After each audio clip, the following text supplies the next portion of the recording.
ఇవాళ తెలంగాణ చౌరస్తాలో ధర్నా కార్యక్రమం జరుగుతుంది. ఈ కార్యక్రమం ముఖ్యంగా కళ్యాణ లక్ష్మి కానీ షాదీ ముబారక్ కానీ హైకోర్టులో స్టే వచ్చిన పద్యంలో గవర్నమెంట్ అగెన్స్ట్గా, కాంగ్రెస్ గవర్నమెంట్ అగెన్స్ట్గా ఈ ప్రోగ్రాం చేయడం జరుగుతుంది.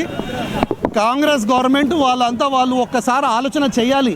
మనం ఏం పని చేస్తున్నాం? ఇంతమంది అడ్వకేట్లు ఉండి, అడ్వకేట్ జనరల్ కానీ ఎన్ని డిపార్ట్మెంట్లు ఉండి 6 డిపార్ట్మెంట్లకు నోటీస్ పోయింది రిట్ వేసినప్పుడు. 6 డిపార్ట్మెంట్లు స్పందించలే అంటే 6 డిపార్ట్మెంట్లు స్పందించలేదు అంటే గవర్నమెంట్ కావాలి కుట్రపూర్వకంగా బీదోళ్లకు, బలహీన వర్గాలకు, ఆడోళ్లకు పైసలు ఇవ్వద్దు, కళ్యాణ లక్ష్మి ఇవ్వద్దు, షాదీ ముబారక్ ఇవ్వద్దు అనే ఆలోచన మేరకు.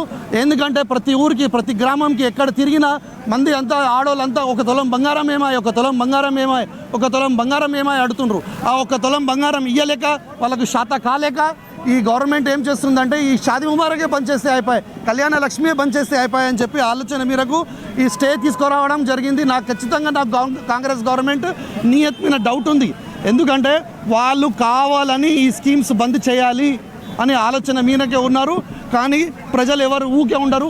చాలా కష్టపడి తెచ్చుకున్న తెలంగాణలో బీదోళ్ళు, బలహీన వర్గాలు ఖచ్చితంగా వాళ్ళకు ఆర్థిక సాయం గవర్నమెంట్ నుంచి ఉండాలని చెప్పి కేసీఆర్ గారు ముందు ఒక 51,000 ఇచ్చి, దాని తర్వాత 75,000 చేసి, దాని తర్వాత ₹1,00,000 చేసి, ఇప్పుడు ఆ స్కీమ్ కొనసాగుతుంటే ఈ కాంగ్రెస్ వాళ్ళు తులం బంగారం కూడా ఇస్తున్నారు.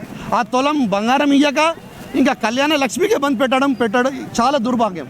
నేను బీదోళ్ళ తరఫు నుంచి, ఆడోళ్ళ తరఫు నుంచి, ఆడోళ్ళ తరఫు నుంచి, ఆ తల్లిదండ్రుల తరఫు నుంచి కోరుతున్నాను, బీఆర్ఎస్ పార్టీ పక్షాన కోరుతున్నాను, కాంగ్రెస్ గవర్నమెంట్కి మీ వైఖరిలో మార్చుకోండి. అధికారం వస్తుంది, పోతుంది. అధికారం వచ్చినప్పుడు ప్రజలకు ఏమైనా మేలు చేయండి, మంచి చేయండి. అంతేగాని ఉన్న పథకాలు తీసేసి లేని పోలు అన్ని కిరికిరీలు పెట్టించి ఏం 4,000 పెన్షన్, 2,000కి 4,000 అన్నారు, ఇవ్వలేదు. ఆడోళ్ళకి స్కూటీ అన్నారు, ఇవ్వలేదు. ఎవరెవరికి ఏమేమి స్కీమ్స్ అన్నారో ఇవ్వలేదు. ఇప్పుడు కూడా ఈ షాదీ ముబారక్, కళ్యాణ లక్ష్మి వెంటనే అమలు చేయాలి, కౌంటర్ వేయాలి, ఆ స్టే వెకేట్ చేయించాలి. అది ప్రభుత్వం ఒక బాధ్యత. నేను ఈ తరఫు ఇవాళ బీఆర్ఎస్ పార్టీ తరఫు నుంచి మేమందరం కోరేది ఒకటే, మీకు అవకాశం వచ్చింది, ప్రజలకు న్యాయం చేయండి, క్షేమంగా పని చేయండి. Thank you.